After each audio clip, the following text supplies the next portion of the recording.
Yan ang magandang exercise for back pain, no?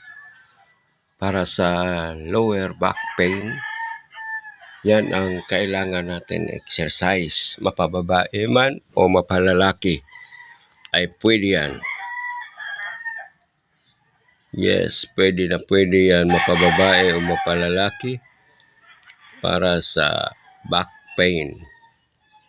Yan ay pwede kahit sa mga lalaki.